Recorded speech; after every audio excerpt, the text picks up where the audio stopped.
John మోస్ గారు అన్నగారు ప్రార్థన చేస్తారు. అంత తల్ల వంచినట్లయితే ప్రార్థన చేసుకుందాం. మహాగణుడా, మహోన్నతుడా, పరిశుద్ధుడా, నీకు వందనాలు, స్తోత్రాలు. దేవా, ఈ యొక్క పునరుద్ధారాధనలో, ఈ సన్నిధిలో మరి ఒకసారి నేను స్తుతించే భాగ్యం మాకు ఇచ్చినందుకు వందనాలు. ఇప్పటి వరకు పాటల ద్వారా, ప్రార్థన మరియు ఆరాధన ద్వారా నేను స్తుతించి కనపర్చుంటున్నాం. మా మధ్యలో సంచరిస్తూ మమ్మల్ని దర్శిస్తున్న పరిశుద్ధుడా, నీకు వందనాలు, స్తోత్రాలు. మీరే మాతో మాట్లాడమని నీ దాసుని మీరు ఎత్తిపట్టుకొని నీ బోరగా శబ్దముగా వాడుకొని నాయన మాకు కావాల్సినటువంటి ఆత్మీయ ఆహారం మాకు అందించమని, వినగలిగే చెవులు గ్రహించే మనస్సు, హృదయం మాకు దయచేయమని, నీ సన్నిధిలో భయంతో, భక్తితో, విశ్వాసంతో దేవా మేము ఈ యొక్క మాటలు వినే భాగ్యము దయచేయమని యేసు నామములో అడుగుచున్నాము తండ్రి, amen. Praise the Lord. Hallelujah. దేవుని వాక్యాన్ని మనం విందామండి. బైబిల్ గ్రంథంలో మీకు ఒక వ్యక్తిని నేను మీకు పరిచయం చేస్తాను. ఆ వ్యక్తి మాకు ముందే తెలుసు అన్న వాళ్ళు ఒకసారి చేతుతారా? నేను చెప్పే వ్యక్తి పేరు ఏలాము. ఏలాము అనే వ్యక్తి బైబిల్ గ్రంథంలో మాకు ముందే పరిచయము అన్న వాళ్ళు ఒకసారి చేతుతారా? తెలీదా? రైట్, మంచి సంతోషం. మీకు తెలియకపోవడమే నాకు సంతోషం. ఎందుకంటే ఇంకా ఆసక్తిగా మరి ఈ వాక్యాన్ని ప్రకటించడానికి పరిశుద్ధాత్ముడు తోడ్పాటును అందిస్తున్నాడు. దేవునికి స్తోత్రాలు. ఆదికాండము 10వ అధ్యాయము 22వ వచనాన్ని మనం ఒకసారి చూద్దాం. ఆదికాండం 10:22. షేము కుమారులు ఏలాము. చాలు ప్రార్థన. పరిశుద్ధుడైన తండ్రి, దయగల మా దేవా, నీకు వందనాలు. నన్ను మీ శిలువ చాటును మరుగు చేసుకోనండి. మా అందరితో మాట్లాడండి. మీ కృప ద్వారా నీ వాక్కును బయలుపరచండి. మీరు మాట్లాడితే మాకు ఆశీర్వాదం, క్షేమం, దీవెన, ఈ కృపను మాకు చూపమని యేసు నామములో ప్రార్థించి ప్రారంభిస్తున్నాము తండ్రి, ఆమేన్. దేవుని వాక్యాన్ని మనం చదివాం. ఏలాము అనే వ్యక్తి ఎవరు అనే పరిచయం ముందుగా నేను చేస్తున్నాను. అతను షేము కుమారుడు. షేము ఎవరు? షేము నోవాహు యొక్క పెద్ద కుమారుడు. ఇక నోవాహు కూడా తెలియదంటే బయట సండే స్కూల్లో వెళ్ళి కూర్చోండి. దేవునికి స్తోత్రం, హల్లెలూయా. నోవాహు మీకు తెలుసా, తెలీదా? రైట్. నోవాహు ఓడను బట్టి నోవాహు అందరికీ తెలుసు.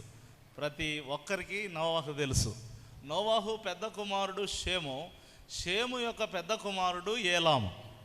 ఈ ఏలాము అనే వ్యక్తి మంచి వంశావళిలోనే పుట్టాడు. వాస్తవంగా నోవాహుకున్న ముగ్గురు కుమారులలో ఒక కుమారుడి వంశం శపించబడింది. అతని పేరు హాము. షేము, హాము, యాపేతులలో హాము వంశావళి శపించబడింది. హాము వంశావళి శపించబడింది.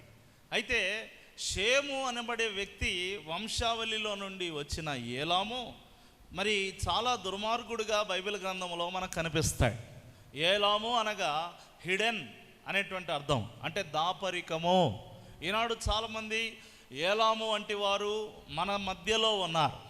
ఏలాము వంటి వారు అంటే దాపరికంగా వారిలో కొన్ని దుర్గుణాలు, వారి చెడ్డ బుద్ధులు మనకు కనిపిస్తాయి. ఏలాము వంటి వారు మనలో ఎవరైనా ఉన్నారా పరిశీలన చేసుకోవడానికి ఈరోజు వాక్యం మనకు చక్కగా దోహదపడుతుంది. ఏలాము గురించి మనం గమనించినట్లయితే అతనిలో ఉండే ఒక భయంకరమైన మాట దేవుడు ఏమని రాశాడంటే, పరిశుద్ధ గ్రంథములో నుంచి యెహెజ్కేలు గ్రంథం 32వ అధ్యాయము 24వ వచనం చదవండి ప్రియులారా. అక్కడ ఏలామును దాని సమూహమును సమాధి చుట్టూ ఉన్నవి. చాలండి. దేవుని వాక్యంలో మీరు చూసినట్లయితే సమాధి చుట్టూ అనబడేటువంటి మాట, చచ్చిన వారికి సమాధుల్లో ఎవరుంటారు? చచ్చిన వారు ఉంటారు. సమాధులలో చచ్చిన వారు ఉంటారు. గెరాసీన్ల ప్రాంతంలో దయ్యము పట్టిన వాడు ఎక్కడ ఉన్నాడు? ఎక్కడ నివాసం చేయించున్నాడు? సమాధులలో నివాసం చేయించున్నాడు. ఈ సమాధులు దేనికి సాదృశ్యం అంటే లోక సంబంధంగా పాపములో పడి ఉన్న వారికి సాదృశ్యం. లేదా నామకార్థంగా దేవునికి మరి ఒక పనికిరాని భక్తి చేసే మరి శాస్త్రులు పరిశీలన కూడా దేవుడు అన్నాడు, మీరు సచ్చిన సమాధులను పోలిన వారై ఉన్నారు, సున్నము కొట్టిన సమాధులను మీరు పోలి ఉన్నారన్నాడు. ఇప్పుడు ఏలాము దాని సమూహము ఎక్కడున్నారంట? సమాధుల చుట్టూ ఉన్నారు. పేరుకు క్రైస్తవులే కానీ కొంతమంది లోకస్తులతో, చచ్చిన వారితో సహవాసం చేస్తారు. మనం కూడా ఒకప్పుడు ఏమని రాయబడింది వాక్యంలో, ఎఫెసీ 2వ అధ్యాయం ప్రకారంగా మీరు మరి మునుపు మరి పాపం వలన, అపరాధముల వలన చచ్చిన వారై ఉండగా క్రీస్తు తనతో కూడా మనల్ని ఏం చేశాడంట? లేపాడు. అంటే చచ్చిన వారు ఎవరు? పాపములో పడి ఉన్నవారు, అపరాధములలో పడి ఉన్నవారు, లోకములో చెడి ఉన్నవారు, వారిని చచ్చిన వారని వాక్యం సెలవిస్తుంది. ఇప్పుడు చెప్పండి, ఏలాము ఎవరి చుట్టూ ఉన్నాడు? ఎవరి చుట్టూ ఉన్నాడు? చచ్చిన వాళ్ళ చుట్టూ ఉన్నాడు. ఆదివారం ఒక గంట తప్పితే మిగతా వారమంతా చచ్చిన వాళ్ళ చుట్టూ తిరిగే వాళ్ళు మన మధ్యలో లేరా? ఏలాము వంటి వారు లేరా?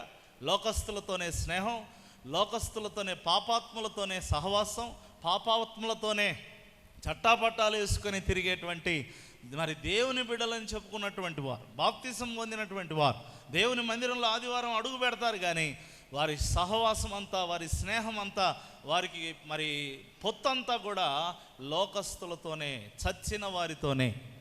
ఈరోజు నేను దేవుని వాక్యం ద్వారా నేను తెలియజేస్తున్నాను, మీ సహవాసాన్ని కరెక్ట్ చేసుకోకపోతే, మీరు చేసే స్నేహాలు, అక్కడ సహవాసం అనే మాట కూడా రాయబడింది కదా, దాని సమూహము సమాధి చుట్టూ ఉన్నారు అనే మాట మనం చూస్తున్నాం. వారి సమూహం అంతా కూడా సమాధి చుట్టూ ఉన్నారు. ఈరోజు నేను తెలియజేస్తున్నాను, మీరు ఎవరి చుట్టూ ఉన్నారు, మీ చుట్టూ ఎవరున్నారు అనేది మీరు చూసుకోకపోతే ఏలాము వంటి స్థితి మనకు వస్తుంది. తర్వాత మీరు గమనిస్తే ఇంకొక మాట అక్కడ అదే వచనంలో రాయబడింది, వారు సజీవుల లోకములో భయంకరులైనటువంటి వారు. సజీవుల లోకం అంటే ఏంటి చెప్పండి? సంఘం. నాతో పాటు మీరు పలకండి ఒకసారి, సజీవుల లోకము సంఘమే. అర్థమైంది కదండి? ఇప్పుడు ఆ లోకం ఎక్కడుంది? సజీవుల లోకం ఎక్కడుంది? సంఘమే సజీవుల లోకం. దయచేసి గమనించండి. ఈ సజీవుల లోకములో ఒకవేళ ఉన్నప్పటికీ ఇక్కడికి వచ్చన్నా మారుతారేమో, ఇక్కడ కూర్చొనైనా వారు మార్పు చెందుతారేమో, లేదా ఇక్కడ కూర్చొనైనా వారి తీరుతెనులు మారుతాయేమో అని అనుకుంటే, ఇక్కడ కూడా వారు ఎలా ఉన్నారంట? భయంకరులుగా ఉన్నారు. భయంకరమైనటువంటి వారు, భయంకరమైన స్వభావము కలిగినటువంటి వారు. ప్రియమైన వారులారా, వాక్యం సెలవిస్తుంది, వారు సజీవుల లోకములో ఉండి కూడా భయంకరులుగా ఉన్నారు. ఈరోజు ఇక్కడ ఉన్నటువంటి వారు మీరు చాలా మంచివారిగా ఉండాలి, కానీ భయంకరులుగా మీరు ఉండకూడదు. అదే హెజ్కేలు గ్రంథములో 32వ అధ్యాయము 5వ వచనం చూడండి, వారికి పాతాళము నియమించబడింది. మీరు చదువుతారా? దాని సమాధులు పాతాళ అగాధములో నియమించబడినవి, దాని సమూహము దాని చుట్టూ ఉన్నది. వారందరూ సజీవుల లోకములో భయంకరులైనటువంటి వారు. ప్రియమైన వారులారా, ఈరోజు నేను తెలియజేస్తూ ఉన్నాను, మీరు మరి సజీవుల లోకములో ఉండి, సంఘములో ఉండి ఇంకెంతకాలం భయంకరంగా ఉంటారు? కొంతమంది అంటారు, మా భార్య చర్చికి వస్తుంది సార్, కానీ ఆమె అంత భయంకరమైనది మా ఇంట్లో ఇంకెవరు లేరు. మా భర్త చర్చికి వస్తాడు, కానీ ఆయనంత భయంకరమైనవాడు ఇంకొకడు మా ఇంట్లో లేడు. నా కుమారుడు, నా కుమార్తె చర్చికి బాగానే వస్తుంది, మీ ముందు బాగానే కూర్చుంటారు, కానీ మరి వాళ్ళు చాలా భయంకరంగా ప్రవర్తిస్తారని కొంతమంది ఏడుస్తూ సేవకులకు చెబుతారు. ఈరోజు నువ్వు దేవుని సన్నిధిలో కూర్చున్నావు, అయినా కూడా నీకు భయంకరమైన బుద్ధి పోలేదు, భయంకరమైన వ్యక్తిగా నువ్వు ఉన్నావు, భయంకరమైన ఒక మరి కుటుంబ సభ్యురాలుగా నువ్వు ఉండవచ్చు. ఈరోజు నేను దేవుని వాక్యం ద్వారా చెబుతూ ఉన్నాను, దేవునితో నువ్వు సహవాసం చేసేటప్పుడు నీలో ఉన్న భయంకరత్వం పోవాలి, నీలో దేవుని భయం మొదలవ్వాలి. దేవునికి స్తోత్రం కలుగును గాక. హల్లెలూయా. ఇంకొక మాట చూపిస్తాను, అదే హెజ్కేలు గ్రంథములో మీరు 32వ అధ్యాయంలోనే 3 చోట్ల రాయబడింది. 27వ వచనంలోకి వచ్చినట్లయితే, వీరు సజీవుల లోకములో భయంకరులైరి గనక వారి దోషము వారి ఎముకలకు తగిలింది అనే మాట మనం చూస్తూ ఉన్నాం. ప్రియమైన వాళ్ళరా, ఈరోజు నేను తెలియజేస్తున్నాను, మీరు భయంకరులుగా ఉండొద్దండి. ఎంతకాలం భయంకరంగా ఉంటారు? మీలో సున్నితత్వం అనేది కలగాలి, మెత్తని హృదయం మీలోనికి రావాలి, మీలో ఉన్న కర్కశత్వం పోవాలి, మీలో ఉన్న భయంకరమైన రాతి గుండె తీసివేయబడి మాంసపు గుండె అమర్చబడాలి. బండ లాంటిది నాదు మొండి హృదయం, ఎండిపోయిన నాదు పాత జీవితం, మార్చినావు నీ స్వాస్థ్యము, చప్పట్లు కొడుతూ, మార్చినావు నీ స్వాస్థ్యముగా, ఇచ్చినావు మెత్తనైన హృదయం, ఇచ్చినావు మెత్తనైన కొత్త జీవితం, ఎంత కృపామయుడవు యేసయ్యా, ప్రేమ చూపి నన్ను బ్రతికించినావై. హల్లెలూయా. సజీవులలో భయంకరులైన వారిగా మీరు ఉండవద్దు. అసలు సజీవులలో ఉండడం మీకు ఎంత ధన్యత. సజీవుల దేశంలో ఉండిన నేను యెహోవా దయను పొందుదునన్న నమ్మకం నాకు లేని నేనేమవుదునని దావీదు అంటాడు కదా. సజీవుల దేశం అంటే సంఘం, సజీవుల లోకం అంటే సంఘం. సంఘములో ఉండి కూడా భయంకరంగా ఉంటే మరి చూడండి, అటువంటి వారికి రెండంతల కఠినమైన శిక్ష. తెలియక చేసిన వారు కనికరింపబడతారు. మరి వాంటెడ్గా భయంకరంగా ఉంటారు కొంతమంది, కావాలనే భయంకరంగా ప్రవర్తిస్తుంటారు. నెమ్మదిగా ఉండబుద్ధి కాదు, సమాధానంగా ఉండబుద్ధి కాదు, కలివిడిగా ఉండబుద్ధి కాదు, ఏమండి ప్రేమగా పలకరించబుద్ధి కాదు, ముఖమంతా కఠినత్వంతో నిండిపోయి ఉంటుంది. కాబట్టి ఈరోజు నేను తెలియజేస్తున్నాను, భయంకరులుగా ఉండేవాళ్ళు ఏలాము సమూహం. చచ్చిన వారితో సహవాసం చేసేవారు ఏలాము సమూహం. ఇంకో మాట చెబుతాను నేను. ఏలాము యొక్క మరి గుణము మీరు గమనించినట్లయితే అతని సమూహం అల్లరి సమూహం. నేను ఉదయము అల్లరి గురించి చాలా కొన్ని విలువైన విషయాలు ఫస్ట్ సర్వీస్లో చెప్పడం జరిగింది. అల్లరి అనేది చాలా ఘోరమైనది. ప్రేమైన వాళ్ళరా, అల్లరి చేసేటువంటి వ్యక్తులు అపకీర్తి పాలవుతారని, అపహాసానికి వారు పాలవుతారని, వారు మరి పనిపాటలు లేని వారని చాలా విషయాలు నేను ఉదయము జ్ఞాపకం చేశాను. ఇప్పుడు నేను తెలియజేస్తున్నాను, ఒక దర్శనపు లోయ అంటే కూడా సంఘమే. దర్శనపు లోయలో ఉండి రథములను ఏర్పాటు చేసుకొని, రౌతులను ఏర్పాటు చేసుకొని, ఖడ్గాలను కత్తులను ఏర్పాటు చేసుకొని అక్కడ ఒక అల్లరిని సృష్టించే సమూహంగా ఏలాము దిగినట్టుగా వాక్యం సెలవిస్తుంది. మీరు కనుక చదివితే యెషయా గ్రంథం 22వ అధ్యాయము 5-6 వచనాలు మీరు చదివినట్లయితే ప్రియమైన వాళ్ళరా, దర్శనపు సైన్యములకు అధిపతి యొక్క ప్రభువు యెహోవా అల్లరి దినం ఒకటి నియమించి ఉన్నాడు. ఆ అల్లరి దినమందు వచ్చి అల్లరి చేస్తున్నవాడు ఎవడు అంటే 6వ వచనంలో ఏలాము యోధులను, రథములను, రౌతులను సమకూర్చి అంబుల పొది వహించి కీరుడాలుపై గవిసెన తీసెను అనే మాట మనం చూస్తున్నాం. ఈరోజు నేను తెలియజేస్తున్నాను, కొంతమంది సంఘములో ఉండి కూడా అల్లరి చేస్తారు. ఈరోజు నేను తెలియజేస్తున్నాను ప్రియమైన వాళ్ళరా, దర్శనపు లోయలో అల్లరి అనేటువంటి దానికి దేవుడు ఎప్పుడు కూడా, ఆయన అల్లరికి కర్త కాదు, ఆయన అల్లరిని ఎప్పుడు కూడా సపోర్ట్ చేయడు. ఈరోజు నేను తెలియజేస్తున్నాను, దేవుని బిడ్డలుగా మరి ఈ అల్లరి విషయంలో మీరు జాగ్రత్త వహించాలి. ఈ ఏలాము అనబడే సమూహం అల్లరికి వారు కారకులు. ఒకసారి ఒక కోతి తన పిల్ల కోతలు ఉంటాయి కదా, బాగా అల్లరిగా పెంచేసింది, చాలా గారాభంగా పెంచేసింది. ఆ కోతి పిల్లలు ఒకసారి పెద్ద వర్షం కురుస్తూ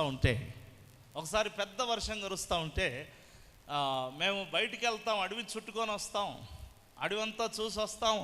ఈ వర్షంలో మాకు అటు ఇటు గెంతాలనుంది, పరిగెత్తాలంటే ఆ మరి పిల్ల కోతుల యొక్క తండ్రి కోతి చెబుతుంది, వెళ్ళొద్దండి, మీరు ఈ వర్షంలో వెళితే మీరు ఆపదలో పడతారు, మీరు ఇబ్బంది పడతారని చెప్తుంటే కూడా తల్లి కోతి కదా గారాబం చేసింది, తల్లి కోతి అనేది వాళ్ళని పంపించు, నీకేం బాధ అని చెప్పి, నేను కూడా కావాలంటే వాళ్ళ వెంట వెళ్తా అని చెప్పి గారాబం చేసి. ఇప్పుడు కొందరి ఇళ్లలో తల్లి గారాబం చేయొచ్చు, కొందరి ఇళ్లలో తండ్రి గారాబం చేయొచ్చు. ఒక వయసు వరకు ఇబ్బంది ఏమీ లేదు.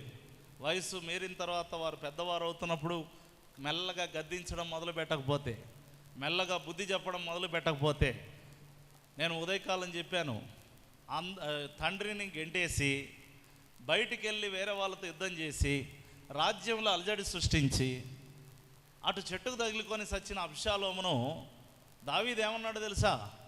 బాలుడగు నా కుమారుడైన అబ్షాలోము ఎక్కడంట. ఏమండి, అంత పెద్దవాడై అంత తతంగం సృష్టిస్తే కూడా మనోడి కండ్లకి పసిపిల్లోళ్ళలాగా కనిపిస్తున్నాడు మనోడు. దయచేసి గమనించండి ప్రియమైన వాళ్ళారా. కొంతమందికి మరి ఇంకా పిల్లలేలే అనుకునేసరికి వాళ్ళు ఊర్లు తగలబెట్టి వచ్చేస్తారు. దయచేసి జాగ్రత్త పడండి. బాలుడుగా ఉన్నప్పుడే మరి వారి త్రోవలను ఏం చేయాలంట? చక్కపరచాలి. అప్పుడు పెద్దవారైనప్పుడు దాని నుండి తొలగిపోరు. ఇక్కడ విషయానికి వస్తే ప్రియమైనటువంటి వాళ్ళరా, మరి ఈ అల్లరి అనేటువంటిది దర్శనపు లోయలో చేసినటువంటి వారు, ఈ కోతుల సమూహము వెళ్ళారు. ఆ వర్షంలో తడుచుకుంటూ ముందుకెళ్ళిపోతే ఒక చోట నది ఉంది. ఆ నదిలో కోతులన్నీ, పిల్ల కోతులన్నీ పడిపోయాయి.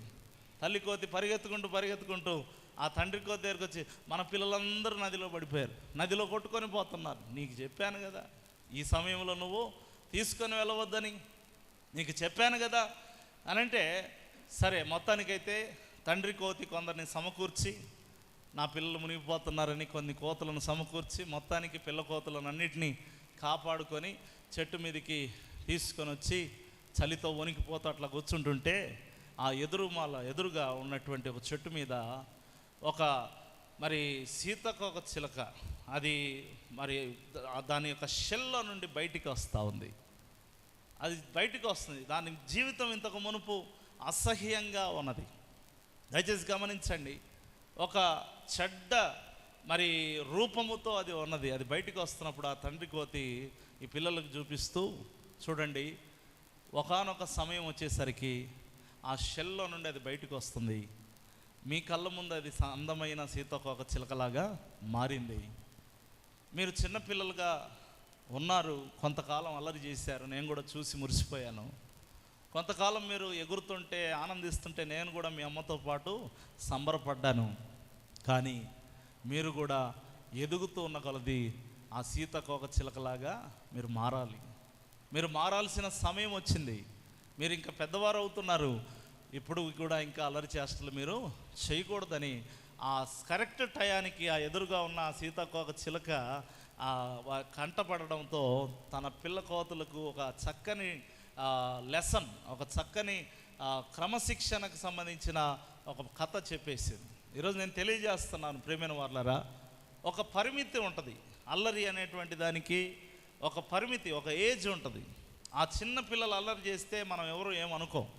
కానీ పెద్దవారైన తర్వాత, యవనస్తులైన తర్వాత, కొంతమందికి పెద్దవారైన తర్వాత కూడా పక్కన వాళ్ళ మీద పడి వాళ్ళని కొట్టడం, గిచ్చడం, గీలడం, దొబ్బడం, కిందేసి నెట్టడం, ఇది అసలు ఎట్లాంటి వ్యవహారాలు ఉంటాయంటే, ఈ సేవకుడు అట్లా పక్కకు పోవాలి కానీ వీడి బుద్ధి అంతా బయటపడుతుంది నిమిషంలో. నీకు అర్థమవుతుందా? ఇక అల్లరంతా సృష్టించేస్తాడు. సందడిగా ఉండడం తప్పేమీ లేదు, సరదాగా ఉండడం, ఆనందంగా ఉండడం తప్పు లేదు. కానీ అల్లరికి దేవుడు ఎప్పుడు కూడా కర్త కాదు. దర్శనపు లోయలో అల్లరి రేపుతున్నటువంటి వ్యక్తి ఏలాము. ఇక్కడనే కాదండి, ఎక్కడైనా సరే అల్లరిగా మీరు ఉండకూడదు.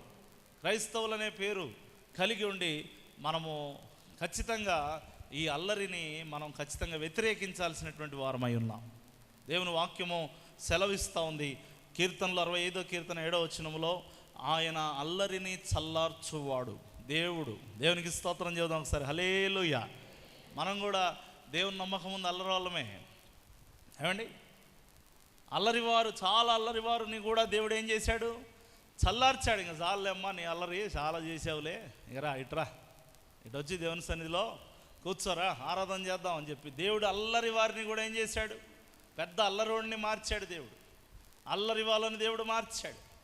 అల్లరి చిల్లరగా తిరుగుతున్నటువంటి రౌడీలను మార్చాడు. భయంకరమైన వదరుబోతులను దేవుడు మార్చాడు. కాబట్టి నువ్వు అల్లరిగా ఉండవద్దు. ఇక దేవుని సన్నిధిలోకి వచ్చిన తర్వాత కూడా నువ్వు అల్లరిగా ఉన్నావంటే నువ్వు ఏలాము సమూహానికి చెందినటువంటి వాడివి. కాబట్టి అల్లరి అనేటువంటి దాన్ని మనం విసర్జించుదుము గాక. దేవునికి స్తోత్రం, హల్లెలూయా. ఇప్పుడు ఎన్ని విషయాలు చెప్పానండి?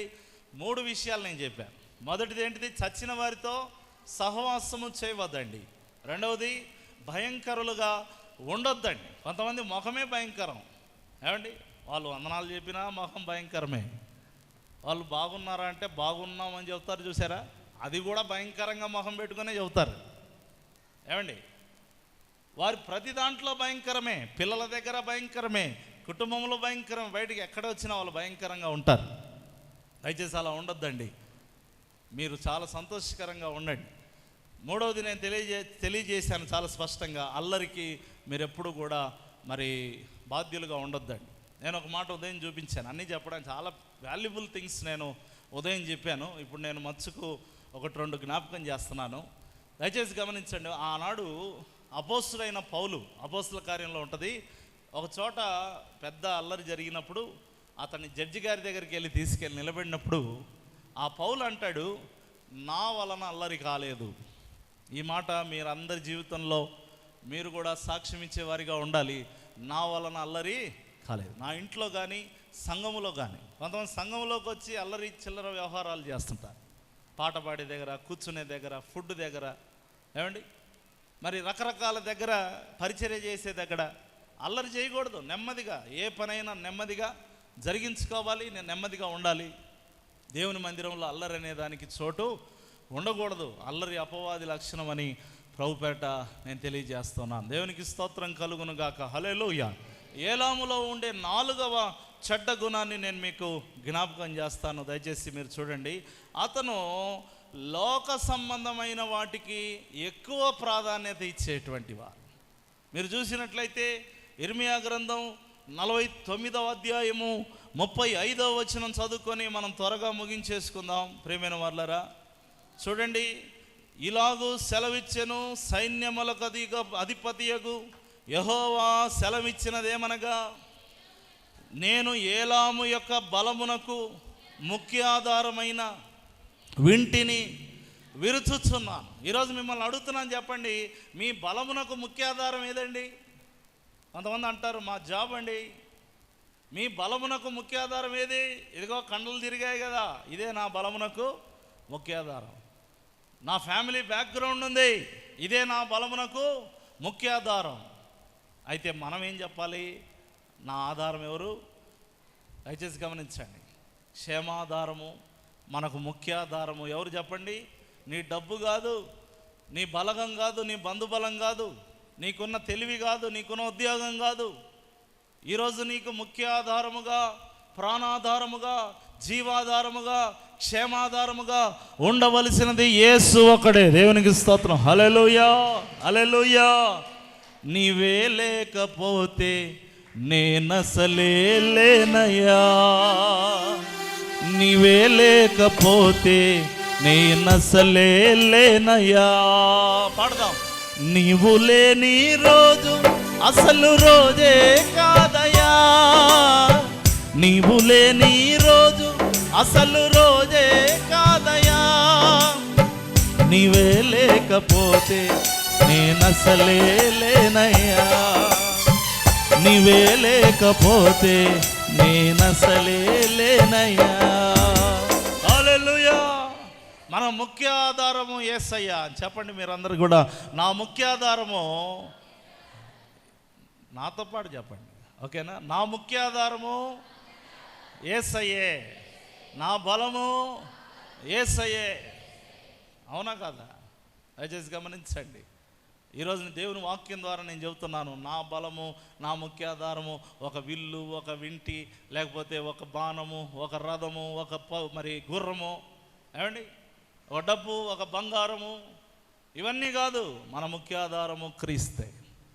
మనకు ఆధారమై ఉన్న మన దేవుడు మన పక్షంగా ఉంటే ఏ విల్లు లేకపోయినా, ఏ వింటి లేకపోయినా శత్రువు పారిపోతాడు. మన దేవుడు మనకు ఆధారంగా లేకపోతే విల్లు, వింటి, లేకపోతే రథములు, గుర్రములు ఎన్నున్నా శత్రువు నీ మీదకి వచ్చి దాడి చేస్తాడు. కాబట్టి ఆధారంగా యేసయ్యను పెట్టుకోండి, ఆధారంగా ప్రభువును కలిగి జీవించండి. ఎవరైతే దేవుని మీద ఆధారపడతారో వాళ్ళ జీవితాల్లో దేవుడు అద్భుతాలు చేస్తాడు. దేవుని మీద ఆధారపడని వాళ్ళు మీరు బాగా గమనించారు, ఎప్పుడైనా వాళ్ళు ఏదో కష్టంలో ఉంటారు. చాలా తెలివి ఉంటుంది, చాలా జ్ఞానం ఉంటుంది, ఒకవేళ డబ్బు కూడా ఉండిండొచ్చు, లేదా చదువు ఉండిండొచ్చు, ఉద్యోగం ఉండిండొచ్చు, ఏమండి, పెద్ద బంధుబలగం ఉండిండొచ్చు. కానీ దేవుని మీద ఆధారపడని వాళ్ళని ఒకసారి మీరు ఎంక్వైరీ చేయండి. వాళ్ళ జీవితంలో అల్లజడులు ఎక్కువ, ఆందోళనలు ఎక్కువ, అనారోగ్యాలు ఎక్కువ, శోధనలు ఎక్కువ, మరి భయంకరమైన సమస్యల్లో చిక్కుకొని పోయి భయంకరంగా ఇబ్బంది పడుతూ వారి జీవితాన్ని నెట్టుకుంటూ వెళ్తుంటారు. అందుకే దేవుడు ముందే అన్నాడు, నాకు వేరుగా ఉండి మీరేమీ చేయలేరు. కాస్త ఆలోచన చేసుకోండి, రండి నా యొద్దకు, ప్రయాసపడి భారం మోసుకొనిచున్న సమస్త జనులారా నా యొద్దకు రండి, నేను మీకు విశ్రాంతి కలగజేస్తాను. ఎంతకాలం దేవుని దూరంగా ఉండి నువ్వు సమస్యల్లో పడతావు? నేను పలుమార్లు చెబుతూ ఉంటాను, దేవునికి దగ్గరగా ఉంటే సమస్యలు నీకు దూరం అవుతాయి, దేవునికి దూరంగా ఉంటే సమస్యలు నీకు దగ్గర అవుతాయి. నీవే నిర్ణయం తీసుకో. కొద్దిపాటి సమయం దేవునికి నెమ్మదిగా, శాంతిగా, సమాధానంగా బ్రతుకుతావా? యెషయా 26:3 ప్రకారంగా ఎవని మనసు దేవుని మీద ఆనుకుంటుందో, ఆధారపడుతుందో వానిని దేవుడు పూర్ణ శాంతి గలవానిగా చేస్తాడు. నెమ్మది లేదు, సమాధానం లేదు, లేకపోతే నీ జీవితంలో ఏదో రకమైన భయములు, ఆందోళన, అలజడులు రేగుతూ ఉన్నాయి, దేవుడు నీకు నెమ్మదినిచ్చును గాక. నువ్వేం చేయాలి? దేవుని మీద ఆనుకోవాలి, దేవుని మీద ఆధారపడాలి. లేకపోతే మిగతా అన్ని విరిసిపడేస్తాడు దేవుడు. నాకు అది ఉంది, ఇది ఉంది అని అతిశయపడ్డావు అనుకోండి, ఏమి ఉండవు. ఈరోజు దేవుడు నీతో మాట్లాడుతూ ఉన్నాడు. కాబట్టి ముఖ్య ఆధారము ఏలాముకు మరి దేవుడు కాదు. ఇక్కడ కూర్చున్న మీకు కూడా ముఖ్య ఆధారం దేవుడు కాదు. చిన్న పని పడినా చర్చికి రారు మీరు. మీకు ముఖ్య ఆధారం దేవుడైతే మీరు ఎన్ని పనులు ఉన్నా దేవుని మందిరానికి వస్తారు. మీకు ముఖ్య ఆధారం దేవుడైతే మీకు ఎన్ని అవసరతలు ఉన్నా దేవుడే ముఖ్య అవసరంగా మీరు భావిస్తారు. ఏమండి, నెలకోసారి తలుక్కుమని మెరిసి మీరు వెళ్ళరు కదా. చక్కగా దేవుని మీద ఆధారపడి జీవించే వాళ్ళు ఎల్లప్పుడూ దేవుని ఆనుకొనే ఉంటారు. దేవుని కొరకు ఒక ఖచ్చితత్వాన్ని మెయింటైన్ చేస్తారు. ఒక దైవభక్తి సాధనలో వారు స్థిరమైన నడిపింపును కనపరుస్తారు. కొన్నిసార్లు బలహీనపడినా మళ్ళీ వెంటనే తేరుకుంటారు. అయ్యో నేను ఈ మధ్య బలహీనపడినట్టున్నానే అని వెంటనే వాళ్ళకి ఒక బుగులు కలుగుతుంది, ఏదో ఒక వెలితి కలుగుతుంది. ఇంకా చెప్పాలంటే వాళ్ళకి నిద్ర కూడా పట్టదు. అయ్యో నేను దేవునికి దూరం అయ్యాను, నేనేదో సాతాను ట్రాప్లో పడ్డాను, సాతానుడు నన్ను వెనక్కి లాగుతున్నట్టున్నాడు అని వెంటనే తేరుకుంటారు. మళ్ళీ యేసయ్య సన్నిధికి వచ్చి అయ్యా నన్ను క్షమించని గోజాడతారు. గట్టిగా చప్పట్లు కొడుతూ దేవుని హల్లెలూయా, హల్లెలూయా. కాబట్టి ఆయనే మనకు ఆధారమని మీరు జీవించకపోతే మీరు ఏలాము వంటి వారు అవుతారని ప్రభు పేరట నేను తెలియజేస్తూ ఉన్నాను. దయచేసి గమనించండి ప్రియమైన వాళ్ళరా, పరిశుద్ధ గ్రంథములో ఏలాము వంటి వారిని కూడా దేవుడు రక్షించుకున్నట్టుగా అదొక్క వచనం చూపించి నేను ముగించేస్తాను. రెండవ అవకాశం దేవుడు ఏలాము వంటి వారికి ఇస్తున్నాడు. Second chance. మామూలుగా ఎగ్జామ్స్ రాసే వాళ్ళకి మళ్ళీ ఏముంటుంది, సప్లీ ఉంటుంది. ఏమండి, అంటే ఇయర్ వేస్ట్ అవ్వకుండా ఒక సెకండ్ ఛాన్స్ అనేది ఉంటుంది. ఆ సెకండ్ ఛాన్స్ అనేది చాలా ఇంపార్టెంట్. మొన్న ఒక యవనస్తుడు చెప్తున్నాడు, అన్న సప్లీలో నేను పాస్ అయిపోయాను. దేవుని స్తోత్రం, హల్లెలూయా. చాలా సంతోషంతో చెబుతున్నాడు. అంటే ఆ సెకండ్ ఛాన్స్ని యూజ్ చేసుకొని తన అకాడమిక్ ఇయర్ వేస్ట్ అవ్వకుండా జాగ్రత్త పడ్డాడు. నాకు వచ్చి సంతోషంగా ఆ సంతోషాన్ని పంచుకుంటున్నాడు. ఈరోజు నేను తెలియజేస్తున్నాను, ఏలాము వంటి వారికి కూడా God is giving the second chance. గట్టిగా చప్పట్లు కొడుతూ దేవుని స్తుతి, హల్లెలూయా, హల్లెలూయా. నువ్వు ఏలాము వంటి వాడివి, నువ్వు నాకొద్దు వెళ్ళిపో అనే దేవుడు మన దేవుడు కాదు. ఏం చదవండి, యెషయా గ్రంథం 11వ అధ్యాయము 11వ వచనాన్ని మనం చూసినట్లయితే, ఆ దినమున శేషించు తన ప్రజల శేషమును అష్షూరులో నుండి, ఐగుప్తులో నుండి, పత్రోసులో నుండి, కూషులో నుండి, ఈ మాట అండర్లైన్ చేసుకోండి, ఏలాములో నుండి విడిపించి రప్పించుటకు. విడిపించి అంటే బంధకాల్లో ఉన్నాడు, రప్పించుటకు యెహోవా రెండవ మారు తన చెయ్యి చాచెను. గట్టిగా చప్పట్లు కొడుతూ దేవుని హల్లెలూయా, హల్లెలూయా. కాబట్టి నువ్వేమి దిగులు పడద్దు. ఇప్పటిదాకా నా గురించే నేనే ఏలాము లాంటి ఏలాము లాంటి దాన్ని అని నువ్వు అనుకోవద్దు. నీకు దేవుడు మళ్ళీ ఇంకొక ఛాన్స్ ఇస్తున్నాడు. కాలాంతమందు ఏలామును మరలా రప్పిస్తానని ప్రవచనాత్మకంగా దేవుడు ఇర్మియా గ్రంథం 49:39లో మీరు చూసినట్లయితే, అయితే కాలాంతమున చెరపట్టబడిన ఏలాము వారిని నేను మరలా రప్పిస్తాను అని దేవుని వాక్యము సెలవిస్తుంది ప్రియమైన వారలారా. కాబట్టి ఆనాడు ఎజ్రా గ్రంథంలో ఏలాము కుమారులలో ఒకడు లేచి అంటాడు, ఇదిగో ఇశ్రాయేలీలలో తమ నడవడి దిద్దుకొందురనే నిరీక్షణ ఉంది కదయ్యా, మేము మారుతామయ్యా అన్నాడు. ఎజ్రా గ్రంథం 10:2లో ఏలాము కుమారుడే లేచి చెప్పాడు ఆ మాట. ఏలాము కుమారులలో ఒకడు లేచి అన్నాడు, అయ్యా దైవ సేవకులుగా మీరే అనేవాళ్ళు కదా, ఇశ్రాయేలీలు దేవుని ప్రజలు ఏదో ఒక రోజు వారి నడవడి దిద్దుకుంటారు, ఏదో ఒక రోజు మారుతారని మీరు అనేవాళ్ళు కదా, మేము మారుతామయ్యా, మేము మారుతాము. ఈరోజు దేవుడు నీకు సెకండ్ ఛాన్స్ ఇస్తున్నాడు. ఇప్పుడు దాకా భయంకరంగా ఉన్నావేమో, ఇప్పుడు దాకా అల్లరిగా ఉన్నావేమో, ఇప్పుడు దాకా నిర్లక్ష్యంగా ఉన్నావేమో, ఇప్పుడు దాకా లోకమే ముఖ్యాధారం అనుకొని జీవిస్తున్నావేమో. దేవుడు నీకు ఒక సెకండ్ ఛాన్స్ ఇస్తున్నాడు. ఇప్పటికైనా నా యుద్ధకు మల్లుకో, నా యుద్ధకు నీ మనస్సు త్రిప్పుకో, మరొకసారి నీకు రక్షణానందాన్ని నేను మరలా పుట్టించమన్నాడు దావీదు. అంటే ఒకప్పుడు ఉండింది దాన్ని కోల్పోయాడు, ఇప్పుడు మరలా పుట్టించమని అడుగుతున్నాడు. నీ జీవితంలో కూడా మరలా రక్షణానందాన్ని, నువ్వు కోల్పోయిన ఆ మొదటి ప్రేమను, నువ్వు కోల్పోయిన ఒకప్పుడు దేవునిలో పరవశించే వ్యక్తిగా, నువ్వు ఉన్నటువంటి అనుభవాలను ఇప్పుడు కోల్పోయినట్లయితే దేవుడు మరలా నిన్ను రప్పించును గాక. ప్రార్థన చేసుకుందాం.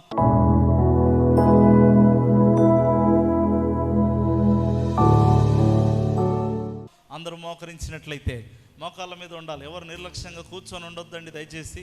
దేవుని సన్నిధిలో మనం మోకరిద్దాం. మోకరించలేకపోతే నిలబడి ప్రార్థన చేసుకుందాం. వాక్య ఫలింపు కొరకు అందరూ ప్రార్థన చేయాలి.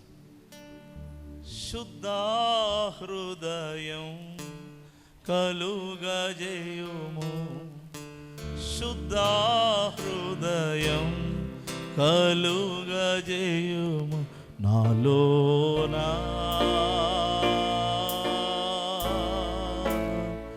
నాలోనా, నాలోనా, నాలోనా. నీ వాత్సల్యం, నీ బాహుల్యం, నీ కృప కనికరము చూపించుము. నీ వాహల్యం, నీ బాహుల్యం, నీ కృప కనికరము చూపించుము. పాపము చేశాను, దోషినయ్యున్నాను, పాపము చేశాను, దోషినయ్యున్నాను.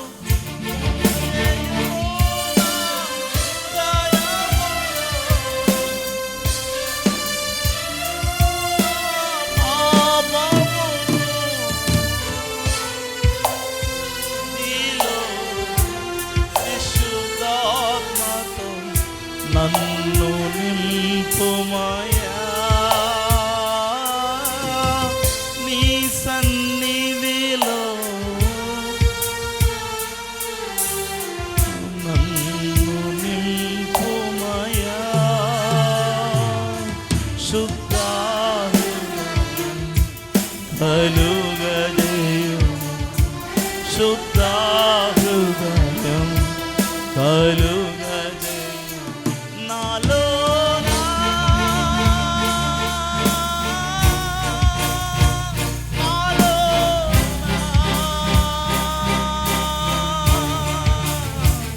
నాలోనా,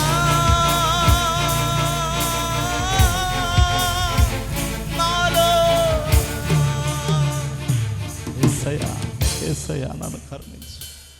ఏలాము వలె నేను తప్పిపోయాను, చచ్చిన వారితో సహవాసం చేస్తాను. ఏలాము వలె భయంకరుడనయ్యాను. ఏలాము వలె నాయన తండ్రి అల్లరికి తండ్రి నేను కారకురాలనయ్యాను.